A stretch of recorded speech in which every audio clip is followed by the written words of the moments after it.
ਜਿਵੇਂ ਆਪਾਂ ਜਾਣਦੇ ਹਾਂ ਮਰਸਟ ਦੇ ਵਿੱਚ ਇੱਕ ਬਹੁਤ ਹੀ ਦਰਿੰਦੇ ਨੇ ਭਿਆਨਕ ਵਾਰਦਾਤ ਨੂੰ ਅੰਜਾਮ ਦਿੱਤਾ ਸੀਗਾ।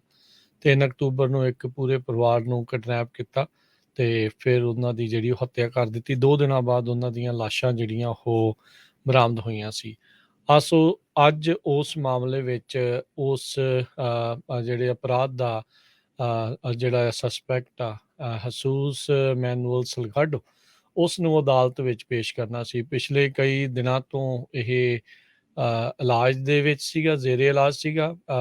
ਮੈਡੀਕਲ ਅਫਸਰਾਂ ਦੇ ਦੁਆਰਾ ਇਸ ਨੂੰ ਕਲੀਨ ਚਿੱਟ ਦੇ ਕੇ ਬਾਅਦ ਦੇ ਵਿੱਚ ਸ਼ੈਰਿਫ ਡਿਪਾਰਟਮੈਂਟ ਇਸ ਨੂੰ ਆਪਣੇ ਹੱਥੇ ਜਿਹੜਾ ਉਹ ਲੈ ਲਿਆ ਸੀ ਤੇ ਅੱਜ ਜ਼ੂਮ ਦੇ ਜ਼ਰੀਏ ਆਨਲਾਈਨ ਇਸ ਨੂੰ ਅਦਾਲਤ ਵਿੱਚ ਪੇਸ਼ ਕੀਤਾ ਗਿਆ।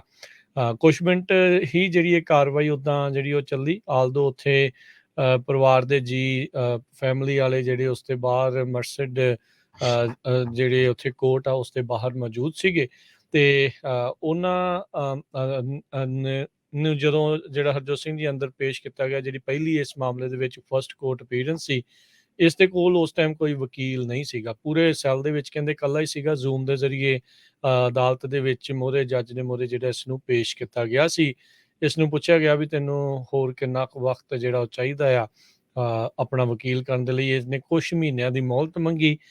ਜੱਜ ਹੁਣਾਂ ਨੇ ਕਿਹਾ, ਜੱਜ ਸਾਹਿਬ ਨੇ ਕਿਹਾ ਵੀ ਨਹੀਂ, ਇੰਨਾ ਸਮਾਂ ਤਾਂ ਤੈਨੂੰ ਅਸੀਂ ਨਹੀਂ ਦੇ ਸਕਦੇ, ਪਰ ਹੁਣ ਇਹ ਆ ਵੀ ਜਲਦ ਹੀ ਜਿਹੜੀ ਇਸ ਦੀ ਦੂਸਰੀ ਤਰੀਕ ਜਿਹੜੀ ਆ ਉਹ ਪਾਈ ਜਾਵੇਗੀ। ਸੋ ਉੱਥੋਂ ਮਿਲੀਆਂ ਜਿਹੜੀਆਂ ਕਈ ਸੂਚਨਾਵਾਂ ਦੇ ਮੁਤਾਬਕ ਇਸੇ ਹਫ਼ਤੇ ਦੇ ਵੀਰਵਾਰ ਨੂੰ ਮੁੜ ਦੁਬਾਰਾ ਅਦਾਲਤ ਵਿੱਚ ਇਸ ਨੂੰ ਪੇਸ਼ ਕੀਤਾ ਜਾ ਸਕਦਾ ਹੈ। ਇਸ ਦੀ ਦੂਸਰੀ ਪੇਸ਼ੀ ਜਿਹੜੀ ਉਹ ਹੋਵੇਗੀ। ਜਿਵੇਂ ਆਪਾਂ ਜਾਣਦੇ ਹਾਂ ਮਰਸਟ ਦੇ ਵਿੱਚ ਇੱਕ ਬਹੁਤ ਹੀ ਦਰਿੰਦੇ ਨੇ ਭਿਆਨਕ ਵਾਰਦਾਤ ਨੂੰ ਅੰਜਾਮ ਦਿੱਤਾ ਸੀਗਾ।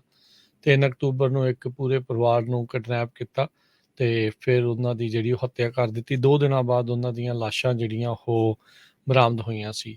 ਸੋ ਅੱਜ ਉਸ ਮਾਮਲੇ ਵਿੱਚ ਉਸ ਜਿਹੜੇ ਅਪਰਾਧ ਦਾ ਜਿਹੜਾ ਸਸਪੈਕਟ ਆ ਹਸੂਸ ਮੈਨੂਅਲ ਸਲਗੱਡ ਉਸ ਨੂੰ ਅਦਾਲਤ ਵਿੱਚ ਪੇਸ਼ ਕਰਨਾ ਸੀ। ਪਿਛਲੇ ਕਈ ਦਿਨਾਂ ਤੋਂ ਇਹ ਇਲਾਜ ਦੇ ਵਿੱਚ ਸੀਗਾ, ਜ਼ੇਰੇ ਇਲਾਜ ਸੀਗਾ।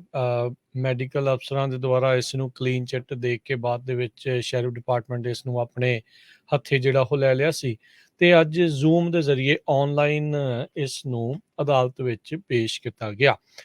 ਕੁਛ ਮਿੰਟ ਹੀ ਜਿਹੜੀ ਇਹ ਕਾਰਵਾਈ ਉੱਦਾਂ ਜਿਹੜੀ ਉਹ ਚੱਲੀ, ਆਲਦੋ ਉੱਥੇ ਪਰਿਵਾਰ ਦੇ ਜੀ ਫੈਮਿਲੀ ਵਾਲੇ ਜਿਹੜੇ ਉਸ ਦੇ ਬਾਹਰ ਮਰਸਡ ਜਿਹੜੇ ਉੱਥੇ ਕੋਰਟ ਆ ਉਸ ਦੇ ਬਾਹਰ ਮੌਜੂਦ ਸੀਗੇ ਤੇ ਉਹਨਾਂ ਨੂੰ ਜਦੋਂ ਜਿਹੜਾ ਹਰਜੋਤ ਸਿੰਘ ਜੀ ਅੰਦਰ ਪੇਸ਼ ਕੀਤਾ ਗਿਆ, ਜਿਹੜੀ ਪਹਿਲੀ ਇਸ ਮਾਮਲੇ ਦੇ ਵਿੱਚ ਫਸਟ ਕੋਰਟ ਅਪੀਅਰੈਂਸ ਸੀ, ਇਸ ਦੇ ਕੋਲ ਉਸ ਟਾਈਮ ਕੋਈ ਵਕੀਲ ਨਹੀਂ ਸੀਗਾ। ਪੂਰੇ ਸੈੱਲ ਦੇ ਵਿੱਚ ਕਹਿੰਦੇ ਇਕੱਲਾ ਹੀ ਸੀਗਾ। ਜ਼ੂਮ ਦੇ ਜ਼ਰੀਏ ਅਦਾਲਤ ਦੇ ਵਿੱਚ ਮੋਹਰੇ ਜੱਜ ਦੇ ਮੋਹਰੇ ਜਿਹੜਾ ਇਸ ਨੂੰ ਪੇਸ਼ ਕੀਤਾ ਗਿਆ ਸੀ।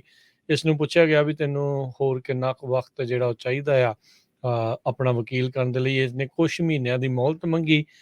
ਜੱਜ ਹੁਣਾਂ ਨੇ ਕਿਹਾ, ਜੱਜ ਸਾਹਿਬ ਨੇ ਕਿਹਾ ਵੀ ਨਹੀਂ, ਇੰਨਾ ਸਮਾਂ ਤਾਂ ਤੈਨੂੰ ਅਸੀਂ ਨਹੀਂ ਦੇ ਸਕਦੇ, ਪਰ ਹੁਣ ਇਹ ਆ ਵੀ ਜਲਦ ਹੀ ਜਿਹੜੀ ਇਸ ਦੀ ਦੂਸਰੀ ਤਰੀਕ ਜਿਹੜੀ ਆ ਉਹ ਪਾਈ ਜਾਵੇਗੀ। ਸੋ ਉੱਥੋਂ ਮਿਲੀਆਂ ਜਿਹੜੀਆਂ ਕਈ ਸੂਚਨਾਵਾਂ ਦੇ ਮੁਤਾਬਕ ਇਸੇ ਹਫ਼ਤੇ ਦੇ ਵੀਰਵਾਰ ਨੂੰ ਮੁੜ ਦੁਬਾਰਾ ਅਦਾਲਤ ਵਿੱਚ ਇਸ ਨੂੰ ਪੇਸ਼ ਕੀਤਾ ਜਾ ਸਕਦਾ ਹੈ। ਇਸ ਦੀ ਦੂਸਰੀ ਪੇਸ਼ੀ ਜਿਹੜੀ ਉਹ ਹੋਵੇਗੀ।